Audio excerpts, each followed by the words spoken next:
Hey, welcome back, everybody, to the Educational AD Podcast. We'll be right back with today's guest, but we want to give a shout out to our sponsors.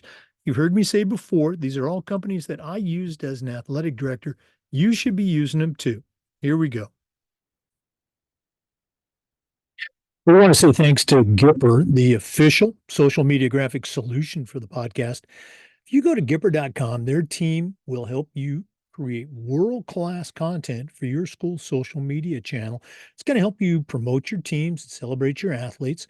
Gipper's used and trusted by over 3,000 athletic programs across the country.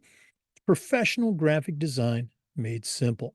Go to Gipper.com, mention the podcast, you'll get a nice discount. Gipper.com. We also want to say thanks to Sideline Interactive, indoor score tables and video boards. Go to sidelineinteractive.com, schedule a live web demo to see their indoor score tables and their scoreboards in action. Their products not only generate income for your athletic department, but they also create the ultimate game day experience for your student athletes. That's sidelineinteractive.com. We want to say thanks to Hometown Ticketing, the leading digital ticketing provider to schools and colleges. Hometown is digital ticketing that offers more support, more security, and more customization.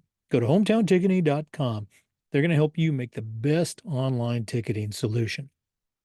We also want to say thanks to Vital Signs Wall of Fame.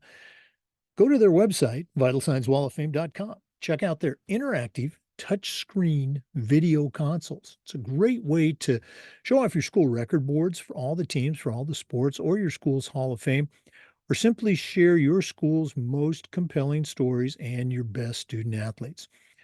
Go to vitalsignswalloffame.com. Let them help you bring your school's legacy to life. We also want to thank our friends at Snap Raise. Have you ever spent weeks and weeks with a fundraiser and then got little, if any, return? Stop right here. Go to snapraise.com/EDAD. Hands down, the best online fundraiser out there. We used it at our school with great success, and so will you. It works. They also have a lot of different platforms that you want to take a look at: Snap Manage, Snap Store, FanX, and more. You'll find it all at snapraise.com. That's snapraise.com. We'd like to say thanks to Home Campus, the official high school and state association management platform for the podcast. If you go to homecampus.com, it's going to be your one stop for things like scheduling, for all the forms that go with athletic eligibility and clearance, digital signatures, helping parents, etc. It's something that I used as an athletic director every single day, and you're going to like it too. Go to homecampus.com to get started. We want to say thanks to Huddle. Go to huddle.com and change the way you see the game. As a football coach, I used Huddle for years, but when I became an athletic director, I made sure that our school was a Huddle school, and our coaches, all of our coaches, just loved the tools that Huddle provided that let them coach our kids up to their highest level. Go to huddle.com, join the 8 million users, and turn your school into a Huddle school. We also want to say thanks to our friends at Athletic Surveys by LifeTrack. At my school, we use surveys for everything, for kids, for coaches, for parents. And the information that came back was almost always over the top positive, and it'll be the same for you. But there's also that squeaky wheel parent that wanted to complain. And those small complaints allowed us to take care of some issues and keep them from turning into big complaints because we didn't know about them because we hadn't done a survey. Go to athleticsurveys.com. They're going to create a custom survey for your school that lets you take the pulse of your players and your parents. And that's a tremendously valuable tool to have when you're talking with that frustrated parent or your principal or your school board. Go to athleticsurveys.com. Let them help you take the pulse of your school. That's athleticsurveys.com. Welcome back, everyone, to another episode of the Educational AD Podcast. As we do quite frequently, we've got a coach with us today, but I'm really excited to hear her share her story along with some best practices. We're also staying right here in the state of Florida. Our guest is Lavera Morris. She goes by Coach Mo. She is the head track and field coach at Oak Ridge High School, which is in Orlando, Florida. We connected, I guess, almost a year ago. I was an official, along with my wife, at one of her track meets. I had a chance to meet her. She's got a great story, and we're just so excited that she's going to share with us today. So, Coach Mo, welcome to the podcast. Thank you so much. And thank you for having me. I really appreciate the opportunity to share my story. Oh, absolutely. And again, I'm putting no pressure on you, but I know it's going to be a great one. For our listeners, we're recording this on December 29th. It's almost Happy New Year. So you're going to be listening to it in a fairly timely manner. But let's go and get started. Lavera, we always like to let our listeners have a chance to get to know our guests. So give us that quick bio, where you were born, where you grew up. Maybe take us up through your own high school and college days, and then we'll take a break. But what's the Coach Mo origin story? Okay, so Lavera from birth to college. I was born and raised in Orlando, Florida. I grew up trying everything.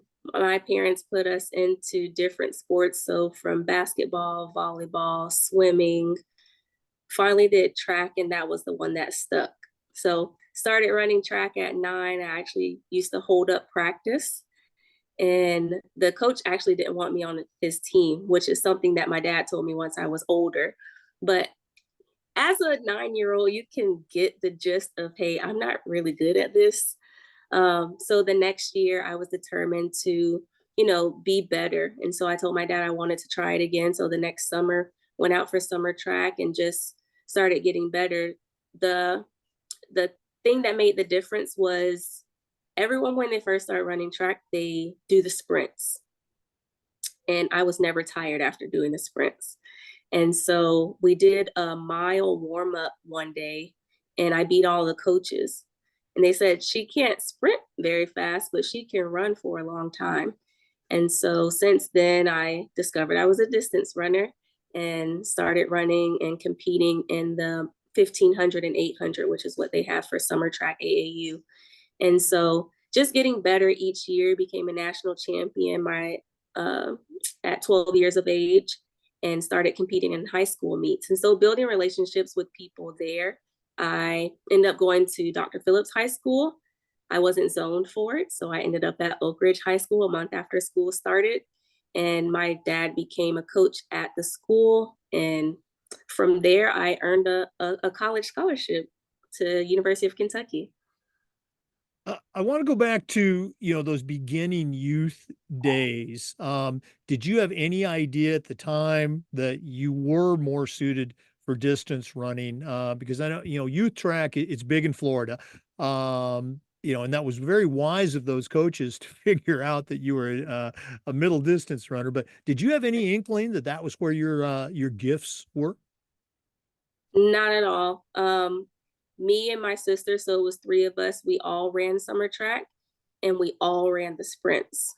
And I guess that's just something that everybody caters to when you first start running track, to do the easy thing. Um, but after that practice where they realize I could run for a long time and just not really be tired, for me, I guess the light bulb was when I beat all the coaches. Yeah. So that was the light bulb for me. It's like I can win at something. Now, moving on to high school, obviously, 1500, 800, you were probably, also good at cross country. Did you run cross country in the fall? I did. So I started running cross country. Actually, started with road races. So here in Orlando, Yeah. Track Shack does a lot of 5Ks. So growing up, we would always run in their 5Ks, their turkey trot every Thanksgiving. And going into high school, I did cross country, but I had run in a preseason meet with Dr. Phillips. And since I transferred a month into school, I could not finish the cross country season my freshman year. But I ran cross country my last 3 years of high school. And I actually was not just recruited for track at University of Kentucky, I was recruited for cross country as well. So I ran 4 years of cross country in college as well. Well, that must have been exciting going into a conference, the SEC and programs like that. What are some memories that stick out from your time as a student athlete at Kentucky? Um, the biggest thing that sticks out was we had our indoor SEC conference meet at University of Florida when they had an indoor track, and my family was able to come up for that. I ran the women's distance medley relay, which is a 1200, 400, 800 mile. I was the first leg on that, which was the 1200-meter leg. We got like clustered, and then the race spread out, and then I was able to pass it off to our 400 runner, then our 800 runner, then our miler, and we were SEC champions in front of my family at the University of Florida. So that was an amazing feeling. And then I was also two-time All-American, one indoor and one outdoor in the 800 meters. Well, I'm looking at my calendar. I think that with the new facility up in Gainesville, I want to say that Florida is hosting. I guess they're hosting the outdoor SECs this year, not the indoors. So Yeah. I'm going to be an official at that meet. You've got to come up with Jan and I and enjoy that these Southeast Conference championships. What do you think Oh, about I that? absolutely will. We actually have the opportunity to take our kids up to the new indoor track, indoor facility that they have in Gainesville. In about 2 weeks here, they're going to compete in the Jimmy Carnes Right. Invitational.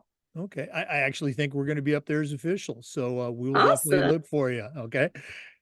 For our listeners, our guest today is Lavera Morris, Coach Mo. She's the head track and field coach at Oak Ridge High School, and that's here in Orlando, Florida. We're going to take our first break, but we are coming back with some more. So stay with us. This is the Educational AD Podcast.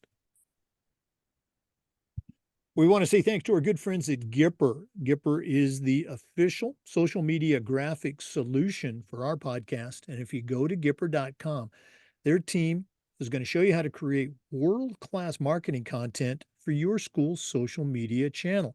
It's going to help you celebrate your teams and promote your athletes. Gipper's used and trusted by over 3,000 high school and college athletic programs across the country. It's professional graphic design made simple. How simple? Well, even I can do it.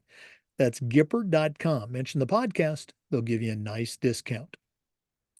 We also want to say thanks to our good friends at Sideline Interactive, indoor score tables and video boards. Go to sidelineinteractive.com. You can schedule a live web demo to see their scoreboards and their score tables in action. Their products not only generate income for your athletic department, but they also create the ultimate game day experience for your student athletes. That's sidelineinteractive.com. Schedule that live web demo today. Welcome back, everyone, to the Educational AD Podcast. Coach Morris, you took us up through, your college career. What, again, I would love to do a whole hour just on that. Had to be some great memories. Share a little bit about your journey. We get a lot of young and sometimes aspiring ADs that listen, and I think it's important for them to hear about, the steps that lead to, that head job or an AD job. So, what was it like for you right out of college? How did your journey begin? So for me, my last semester at the University of Kentucky, I was asked to be a cross country coach. My last semester was everyone's first semester. I did 4.5 years. So I graduated in December. So pretty much that beginning of school, August, there was a high school looking for a cross country coach.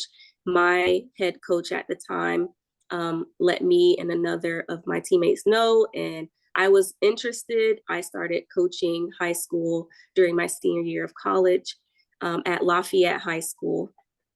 It's actually the school that Tyson Gay graduated from. And so I was the cross country coach there.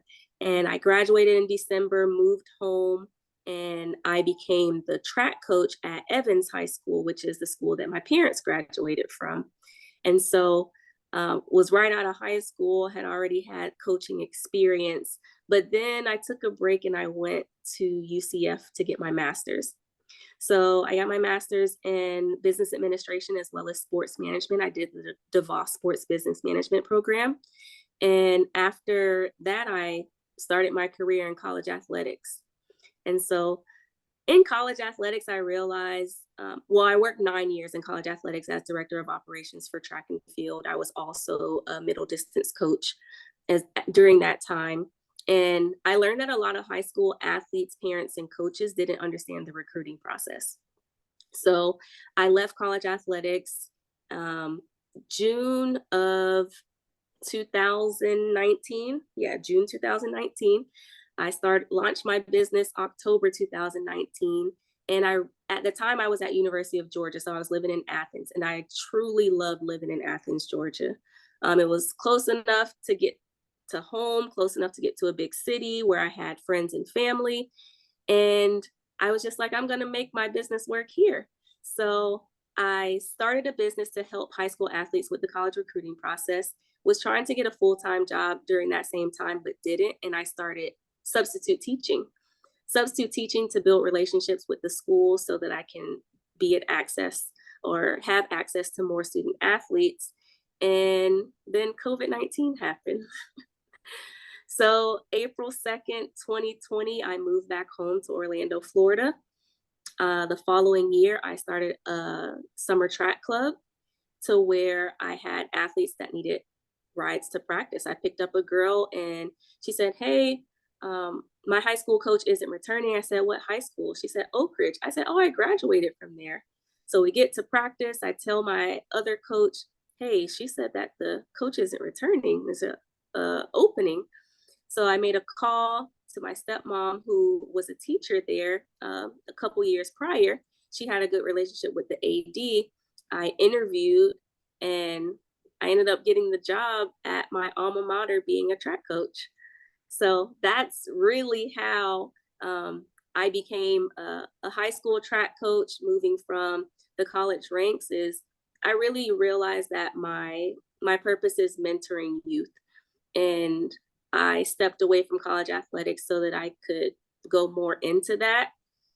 I mean, you never know what's going to happen in the world or in life. Nobody knew COVID-19 was going to happen. So that set my business back almost 2 years, 18 months being in the house, just like you're doing a podcast. I was connecting with other people in the sports industry and track industry, just picking their brains about what high school athletes need to know and just trying to stay relevant during the lockdown.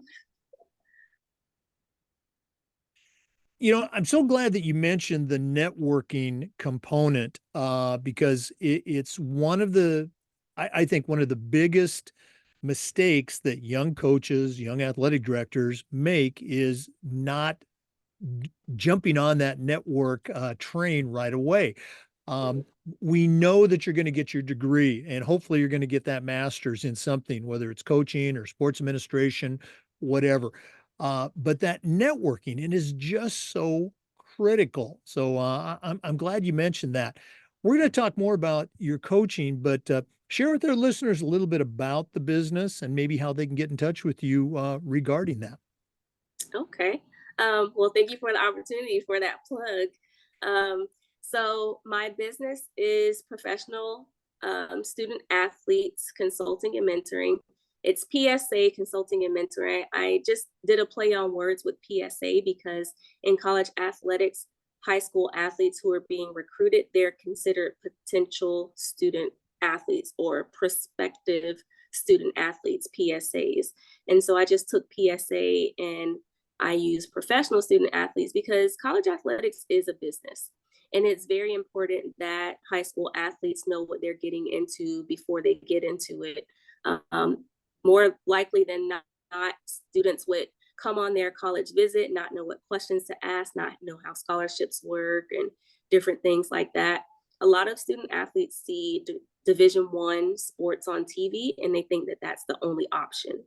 And so also educating them on junior college, NAIA, D1, 2, or 3. They have multiple options of where they can go if they still want to compete at the next level. A lot of high school athletes thought everybody got a full scholarship. Some people get a 1% scholarship. Some people get $100 scholarship. Like, it's all different based on the school that you're at, if everybody does the same event that you do, and a lot of factors go into it. And just helping them understand what their options are in the process to going from high school to college is what I help my clients with. And it's not just track and field, although track and field is my niche. That's what I did. That's what I know. This past summer, I helped um, a men's volleyball player and a football player. Those were two of my clients this past summer. Well, we'll do this again at the end of the podcast, but if one of our listeners wanted to reach out, we just got done talking about networking, add you to their network, or find out more about PSA, how do they do that? Okay, so my email is my first and last name, Lavera Morris at psacm.com, Lavera Morris at psacm.com. We also have Instagram and a Facebook page. It's PSA_CM on Instagram as well as Facebook. So it's Okay. the @ symbol PSA_CM. All right. And again, we'll give that contact information out at the end of the podcast. For our listeners, our guest is Lavera Morris. She's a track coach, she's a consultant, and she's going to share some more. But let's take another quick break. This is the Educational AD Podcast. We want to thank our friends at Hometown Ticketing for their support of the podcast. Go to hometownticketing.com. They are the leading digital ticketing provider to schools and colleges. And their team is going to show you how to set up and sell tickets for all your events online, not just athletic events, but things like school plays, concerts, school dances, even graduation. And here's the best part: every school is assigned a dedicated client success manager that's going to provide you hands on support every step of the way. That's every step of the way. Go to hometownticketing.com. It's digital ticketing that offers more. We also want to thank our good friends at Vital Signs Wall of Fame. They're on a mission to bring your school's legacy to life. If you're looking for a really cool way to display your school record boards for all the teams, for all the events, or maybe show off your school's Hall of Fame, go to Vital Signs Wall of Fame. Check out their interactive touchscreen video consoles. It's also a great way to tell your school's most compelling stories, highlight your student athletes, and share your school's history. The website is vitalsignswalloffame.com. Mention the podcast, you'll get a nice discount. Vitalsignswalloffame.com. We also want to say thanks to Snap Raise. Have you ever spent weeks and weeks with a fundraiser and got little, if any, return? You need to stop right here. Go to snapraise.com. Hands down, the best online fundraiser out there. We used it at our school with great success. Our coaches loved it. Our parents loved it. Our financial officer loved it. It works. They even have a program where they're going to give you your funding before you actually do your fundraiser. Nobody else does that. Go to snapraise.com. You can also check out their other platforms like Snap Store, FanX, and a whole lot more. Once again, the website, snapraise.com. Check them out today. Welcome back, everybody, to the Educational AD Podcast. One more time, our guest is Lavera Morris. She is the head track and field coach at Oak Ridge High School, where she went to high school, and that's right here in Orlando, Florida. Coach, you and I were talking a little bit, and I'm a track guy, and so I ran the laps and the intervals. I was more of a hurdler and a 400-meter guy.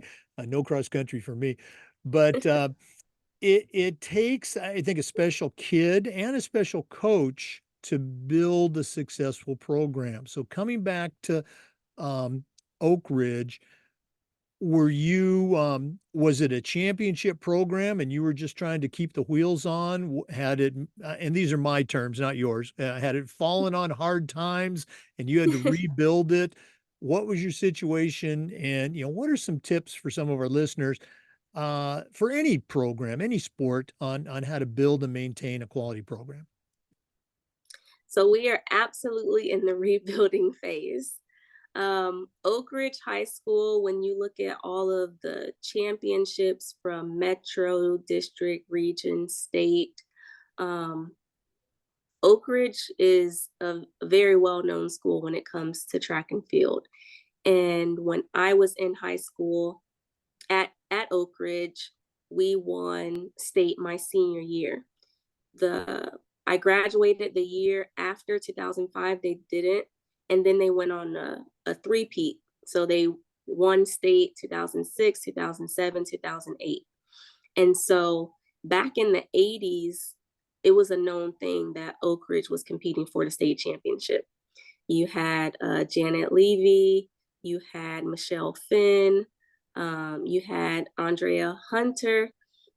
These are all three ladies that ended up going to university, well, not university, they went to Florida State University, and they were able to compete at a very high level.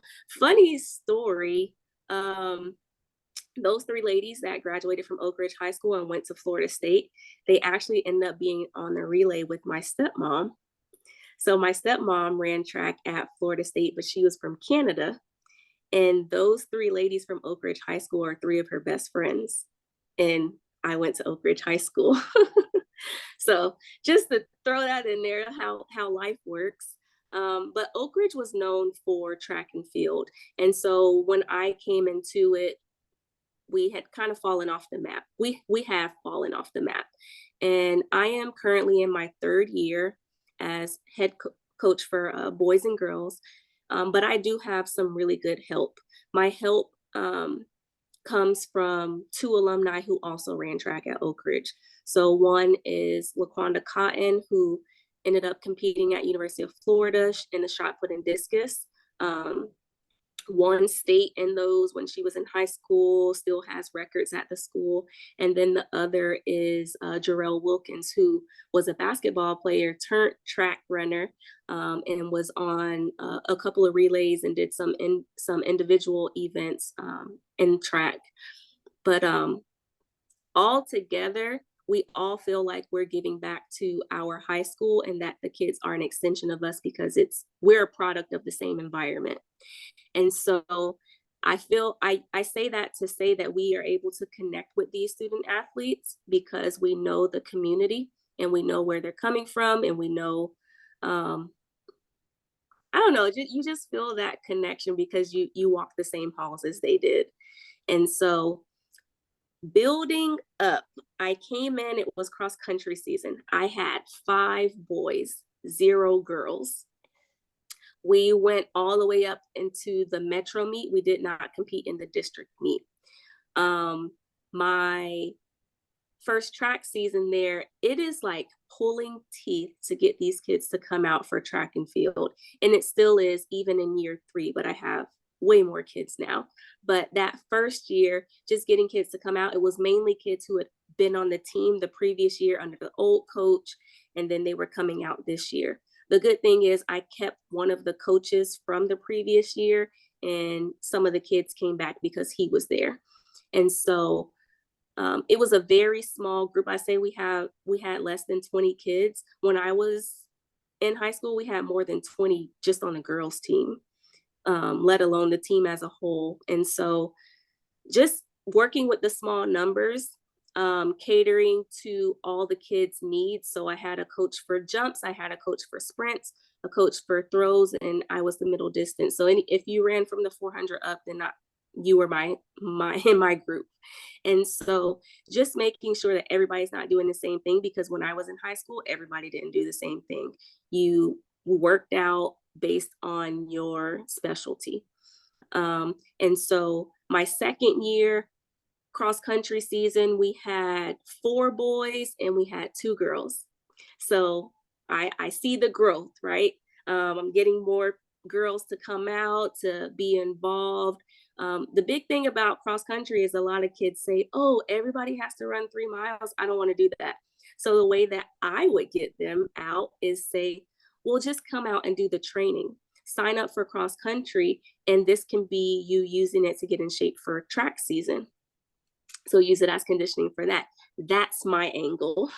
That's how I get the kids to come out for cross country. And then I say, oh, just run in one meet, see how you like it. So all you have to do is one meet.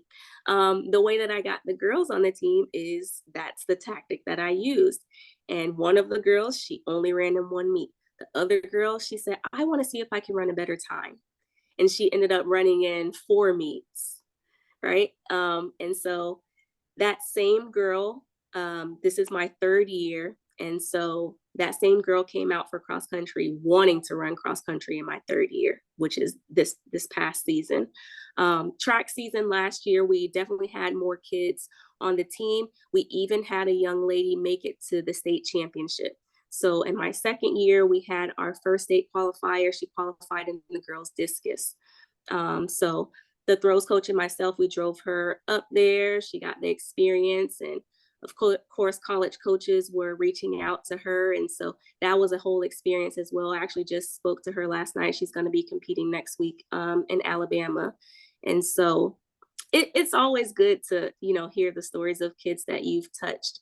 And so this year, my 3rd year, we had 4 boys.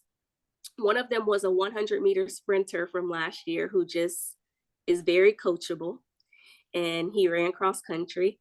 One was last year, he transferred to Oak Ridge in the middle of cross country season. So he wasn't able to get the summer training, the summer mileage, but he made it all the way to regionals last year.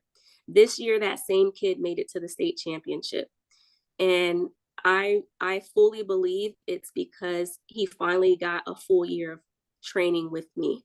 And we did summer training starting July 5th, where we built up his mileage, more mileage than he's ever done. And he was able to withstand it, and he never peaked. And so the whole season, he just kept getting better and better and better and better. And he qualified for the state championships. And so being there with him, he was able to look back and see how well he's done, how much he's progressed. And I don't know if you can make a coachable kid more coachable, but I think he became more coachable because he was able to realize, hey, she does know what she's talking about. She's been through this before. I should go to her and start asking her questions anytime I'm not feeling sure, which that didn't happen until the week before the state meet, where he said, Coach, I just feel like you've been through everything. I'm going to talk to somebody who's been through instead of trying to figure it out on my own. And that's big for a junior to say, a high school junior to say, and come to realization of that, because so often we try to do things on our own. But that same girl who wanted to run in 4 cross country meets last year, she advanced to the regional championships, which is one qualification before the state meet. And so she was able to prove to herself that she's better than she really thought she was. And of course, it came with a little bit of tug of war in the middle of the season. She was like, I thought I only had to run this amount of races. I was like, that was last year. We made that deal last year. We're in a whole new season. And so we had about 7 girls on the team, and they all ran in at least one meet. And many of them were determined to run a better time, which at our district championships, the entire team, both boys and girls, ran a PR, whether it was a second or one of them was a minute and 24 seconds, I think it was, which, in cross country is easier to do than in track, but it's still a big deal. And so really just getting kids on the team by just saying, hey, come try it out. You never know what you can be good at if you've never tried it. And use this for conditioning for track. when track season starts, it's January. Our first meet is February. If you're out here during cross country season, at least you're getting in shape and you're not getting a late start. Um, do you have any aspiration, like asking them what their goals are? Because a lot of these kids, they say, hey, I want to compete at the state meet. Well, if you want to compete at the state meet, everybody that runs at the state meet, they're training now. They're not waiting until January to train.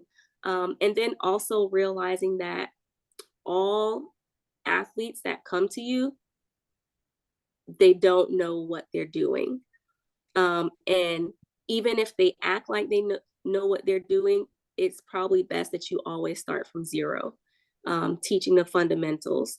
I had a kid who did not breathe while he ran, and I had to teach him how to do that. So he just thought you're supposed to hold your breath and sprint. And fundamentals is a very important thing when it comes to training kids who are doing the sport for the first time. Well, I love all the tips that you shared, and track and cross country, they're a little bit different from, say, Yes. football, basketball, baseball. As a coach, you have that flexibility to get them to come out, as you said, well, let's just try one race or let's just try the conditioning. Mhm. Um, and when they see that success, it's kind of like in the weight room. I would have kids come to me and say, I don't care how much I bench press. I'm just trying to get in shape for basketball or whatever it was. And I'd say, okay, here's the workout you're going to do. And it was everybody else's workout. After a couple of weeks, what are those kids doing? And it was boys and girls. Coach, look how much I bench pressed. And Right, so it's measurable. You can see exactly where they're at on the stopwatch or the tape measure if they're a thrower or a jumper. So, good right, for you on being flexible instead of just being, nope, if you're not going to come out, I don't want you. That's right, not what we are about. We're about coaching kids and trying to help them get out of their own ways. Like you said, right. they don't know what they don't know. Great stuff, boy. I mean, I want to come out and run for you. Okay.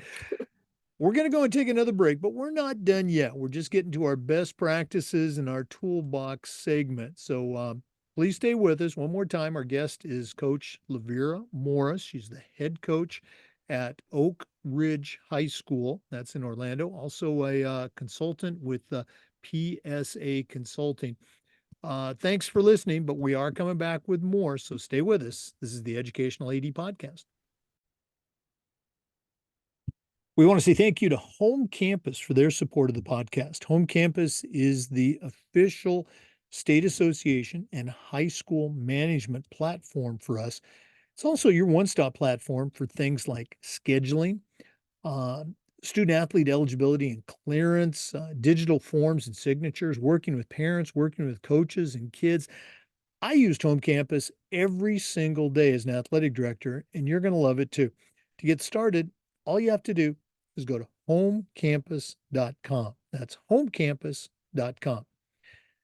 We'd also like to thank Huddle for their support. Go to huddle.com and change the way you see the game. As a football coach, I used Huddle for years, but when I became an athletic director, I made sure that our school was a Huddle school. And our coaches, all of our coaches, just loved the tools that Huddle provided that allowed them to coach our kids up to their highest level. Go to huddle.com, join the 8 million users, and turn your school into a Huddle school. That's huddle.com. Hey, Jake, we actually use a home campus at our school. And as a coach, as an athletic director, I used it, like I said, every day. What features are you using as a coach? In Florida, it's our official platform, but how has Home Campus helped you? For me, being in contact with my athletic director and finding out which athletes are actually cleared to practice. So I can log in there, I can set my roster. When I set my roster, it'll let me know this kid can practice or they still need to get things done. And just really having a good relationship with my athletic director to find out what those kids need to still get checked off. So I I'm use it for that mainly.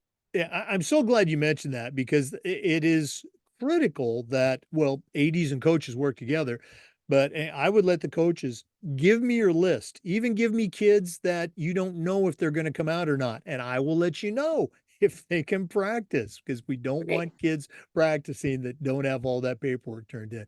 Very right. cool. Glad to hear you using that. Um, one of our, I think, why we do this podcast has to do with the idea of sharing best practices. So I'm going to put you on the spot a little bit. What are some things that you have seen in your career? And again, you high school and college athlete, a lead athlete, coaching at the college level, and now at the high school, working as a professional consultant with kids and coaches and parents.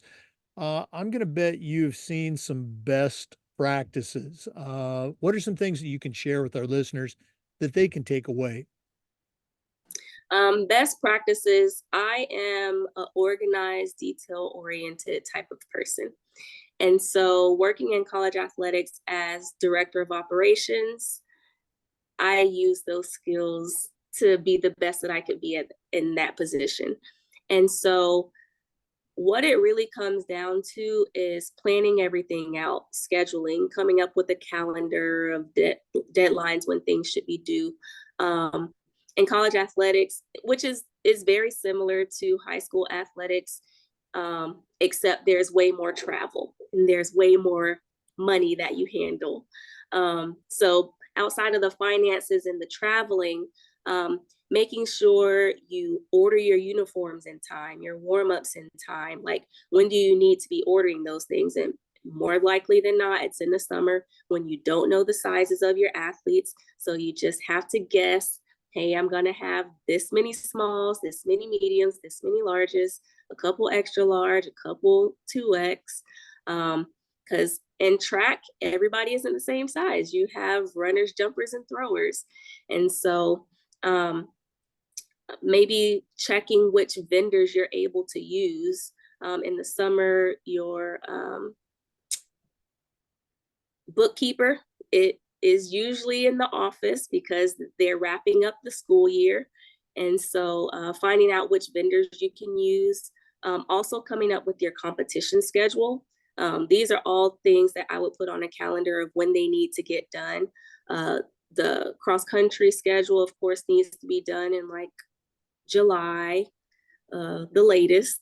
The track schedule needs to be done by like November, December, especially if you're hosting meets. You want to make sure that you're inviting teams, making sure that you're going to have enough teams to actually host this meet. I'm actually still inviting teams to my second meet. It got approved a little bit late, not approved in sense of my school, but finding a timer. I have a certain timer that I like to use because he's very efficient, and had to make sure he was available. But outside of all those things, as a coach, you also want to make sure that you're planning out your training. Training for cross country season and making sure that you're getting through cross country season. Like I mentioned in the previous segment, I had a student athlete who transferred in the middle of cross country season last year. I wasn't really able to train him the way that I wanted to, but this past summer, we worked on a mileage program. And so I created a mileage program for him where he would hit 500 miles at the end of the summer. And of course, that was a progression of increasing his mileage. And so, really planning that out and checking in with your athletes, making sure that they're sticking to the plan, making sure that they're buying into what you're selling. Because for someone who has never run that much mileage before, he probably thinks that I'm crazy as a coach, which I was also that athlete who thought my coach was crazy when I was doing 60 miles a week. But I ended up having my best cross country season ever my senior year of college because of it. I bought into what he was selling. I was coachable. And so just planning your training out right now. I'm in the process of planning out training for the track season because now I know what meets we're going to be running at. I know what he's also planning out what events I want the athletes to compete in at certain meets. So knowing your athletes and knowing what they could do at certain phases of the season, those are all good things to know. And then when it comes to the administrative side, just making sure that you're doing your POs. I like to, once I find out what my competition schedule is, and when we get back to school from this winter break, I'll turn in all my POs for all the meets that I know we're going to be competing at, requesting my entry fee checks. Now, you do need to make sure you put them in a safe place so that you can just go and pull from them when the track meet comes. Or one thing that you can do to avoid that is just mail them out to the schools, and follow up with them to make sure that they get them. I'm an in-person type of coach. I like to hand it to the meet director or whoever's handling the entries once we get to the meet. So I just do mine that way. Luckily, I'm good at keeping track of where I put my checks. But also, if you're hosting meets, making sure that you request your officials in a timely manner, because at this day, a lot of people are hosting meets. And one of the busiest times, which is why my second meet got approved a little late with me getting confirmation from my timer, is because it's the week after we come back from spring break. It also happens to be close to Florida Relays, but Florida Relays really isn't catered to high school athletes competing there, even though there is opportunity for high school athletes to compete there. Some people may think otherwise, but it's hard to get in.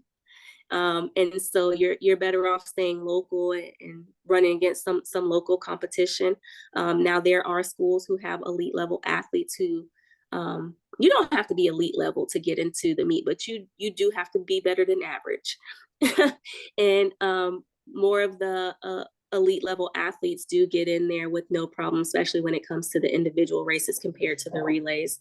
But when you talk about organization or leadership, actually everything that I spoke about is really organization. But when it comes to leadership, sometimes we face challenges, and I absolutely face challenges working in college athletics. And honestly, I faced some challenges working in high school athletics. Being a female in a male-dominated industry, sports is a male-dominated industry, it can get a little tough. And there were schools, colleges that I worked at where it was tough. I remember my first year in college athletics, at the end of the year, the head coach retired, new coach came in, brought his own staff. So I had to find another job. I ended up moving to Texas. So I went from University of Kentucky, and then I moved to San Antonio, Texas. I was working at UTSA. I started there really, so let me just take it back a little bit. In my undergrad at University of Kentucky, I had an assistant coach named James Thomas. When I went, so I graduated in 2008, 2011, my former head coach created a director of operations position. It was really new around that time, around 2010, 2011, director of operations for track. So he created that position at University of Kentucky and asked me if I would be interested. I interviewed just like everybody else, but I ended up getting the job, thank God. Because being my first job in college athletics, it helped me to learn a lot, but I also had the opportunity to work at my alma mater. So it was somewhere I was familiar with. I knew the staff, and that same coach, James Thomas, who was assistant coach when I was an athlete, he ended up being my coworker. Well, I say all that to say, after my first year in college athletics, when I had to relocate, I applied to University of Texas at San Antonio, and Coach Thomas, I put him as a reference because he knew me as an athlete and he knew me as a coworker. And the person that was hiring me at UTSA ended up knowing him. He had a personal relationship with him. So he called him directly when he saw my references and brought me in for an interview. And so ended up working at UTSA for 3.5 years. But all of the things that I mentioned, the organization, how I'm an organized person, I'm detail oriented, it it wasn't just me doing it and it being overlooked. Like people were noticing my work at University of Texas at San Antonio. Each year I did more duties. So I gained more responsibilities each year that I was there. So I started as director of operations and I assisted with the girls cross country team. Then my second year, I was director of operations and I was the girls middle distance coach. And then my third year, I was director of operations. I was the liaison between our school and elementary school where we did a reading program for the students there. And I was also the men's and women's middle distance coach. You know, in college, it's men's and women's, it's not Right. boys and girls. But we opened a new outdoor facility and we started hosting meets. As director of operations, I'm the person that put everything together, from hiring the officials to inviting the schools to entries and all those things. And schools were noticing that. And I got called. My head coach called me in and he said, "Hey, I got a call from University of Texas," which he was a graduate of the University of Texas. And he said they want to know if they can interview you for their director of ops position. So I moved an hour and 20 minutes up the road to Austin, Texas, and was their director of operations. And that's where I had some challenges. I had some challenges working with someone who tried to sabotage what I was doing, and go to people above me and let them know, hey, this is what she's doing. But when you are an organized and detailed oriented person, you have taken all the steps to do the things that somebody else is complaining about. So what he was complaining about to said person, I had already gotten approval and taken the proper steps to do what I had done. And I'm not going to go too far into it, but that was a little hectic, working with someone who you knew was purposely trying to sabotage you. And that's kind of why I laid the foundation about being detail oriented and organized, because that's just who I am. I'm going to make sure that I do things the proper way. And if somebody tries to bring something against me, it's going to fail because I'm not. I'm dotting my I's and crossing my T's.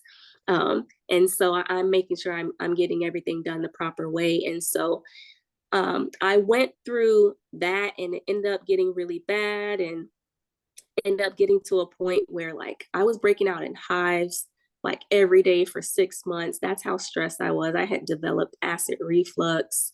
I wasn't sleeping. It was really bad. It was really bad. But then we got to a point where I just walked into his office one day and I said, whatever this is, I want to move past this. He apologized. I apologized if there was anything that I did. And so we moved past that. And I kid you not, less than a month later, University of Georgia called me and asked me to be their director of ops. And so it just goes to show that when you work hard and you do what you're supposed to be doing, other people notice. And the way that I got that job, just taking it back to networking and connections, my first job in college athletics, I also worked with a female sprint coach who had recently got a job at University of Georgia. And their director of ops was leaving to go to another school. And the head coach had a meeting with all the coaches and said, do you all know a good director of ops that would fit well with this staff and in this program? And she brought my name up. And so not only did I work with her, but she was able to speak for me in a room that I was not in based on the work that she had seen me do.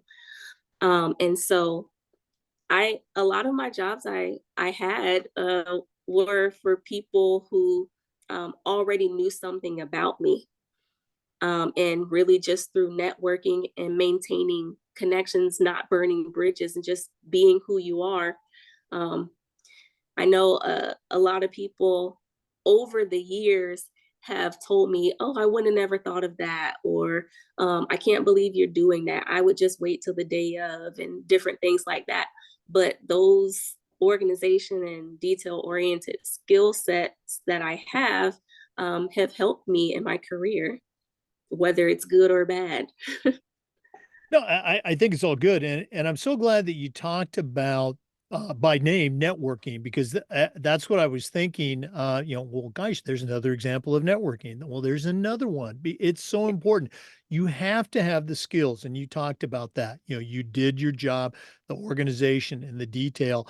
But a lot of people are hardworking, but they don't network. And then there's others that they're networking like crazy, but they don't do the hard work. So Right.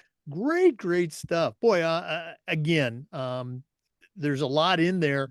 I think that are well worth another visit to the podcast. So hopefully you'll come back. But we're not done yet. We always wrap up with the athletic director's toolbox. Now, you're not an athletic director, but you certainly are well versed in the workings of athletic programs, both high school and college. And so we're going to take our final break. We're going to hear from Athletic Surveys, who sponsor this particular segment. When we come back, we're going to find out what Lavera Morris is going to put into her new athletic director toolbox. So please stay with us. This is the Educational AD Podcast. We want to say thanks to Athletic Surveys for sponsoring the AD Toolbox segment. At my schools, we use surveys for everything, for kids, for parents, for coaches. And the information that came back was almost always over the top positive. But we also had those parents or kids that wanted to gripe about something. And typically it was something small, but by doing the survey, we were able to address those issues and keep a small problem from turning into a big one. If you go to athleticsurveys.com, they're going to create a custom survey that lets you take the pulse of your parents, your student athletes, or even your coaches. As I said, the information that comes back is going to be overwhelmingly positive, but you're going to be connected to not just the people that want to complain about something, but the 98% that support and value and love what you're doing. And that's a tremendously valuable tool to have when you're talking with a frustrated parent, or maybe your principal, or even your school board. Go to athleticsurveys.com. Let them help you take your athletic program from good to great. Well, it's that time of the podcast. We have spent a great interview with Lavera Morris. She is the head track and field coach and cross country coach at Oak Ridge High School. That's right here in Orlando, Florida. Also, a very successful consultant, PSA Consulting. But right now, I'm going to challenge her to send out a brand new athletic director on their very first job. But I'm only going to let her put 3 things in the toolbox. So, Coach, what 3 items are going to go into your new athletic director toolbox? Okay, so for number one, I would say every student athlete doesn't know the fundamentals. So it's always good to start at zero. Oftentimes we have athletes who it is their first time competing in a sport, or maybe they did a sport before and they didn't finish the season, or maybe they just didn't have a good coach that took the time to teach them the fundamentals. They just let them go out and do it. Whether it's track, volleyball, basketball, football, teaching the fundamentals is very important. So always starting at zero.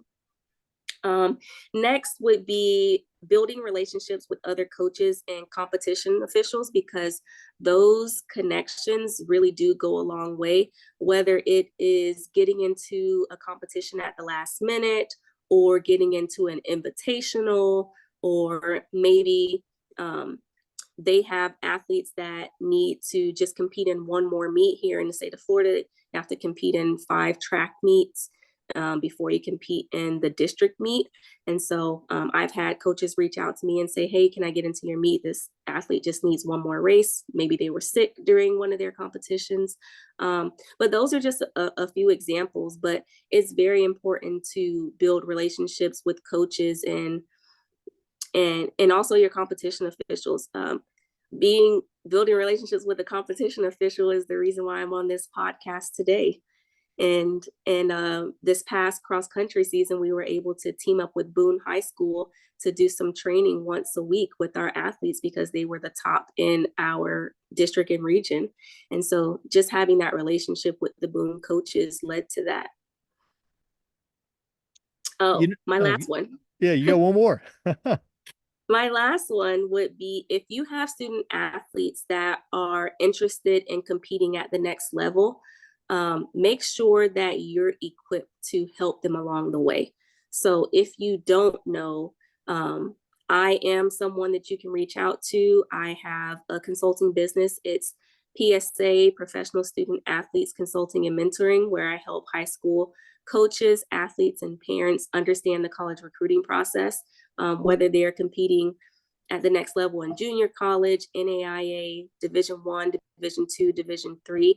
There are options out there for them. There are scholarships out there for them, athletic and academic. There's so many different websites that student athletes and regular students as well can go to.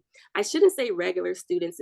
As a student athlete, we always say regular students, but non-athletes and student athletes have the same opportunity to apply on these websites for these scholarships, whether it's $500, $1,000, $5,000, making sure that they're good with their writing skills and that you proofread for them, and applying for these scholarships. And so making sure that they have their NCAA eligibility center set up, if they're going to be competing at the next level. I help clients with all of those things. Well, I love your toolbox tips. Very, very appropriate for coach or for AD. Mhm. And thanks for sharing again the contact information for PSA Consulting. One of our listeners wanted to reach out and just pick your brain from a leadership standpoint. What's the best way that they can get a hold of you directly? Okay, so it would be my email. I'm doing better at checking my email, but my email is my first name, last name, Lavera Morris at gmail.com. So Lavera Morris at gmail.com. And to contact me for PSA, it's Lavera Morris at psacm.com. So it's either Lavera Morris at gmail.com or Lavera Morris at psacm.com.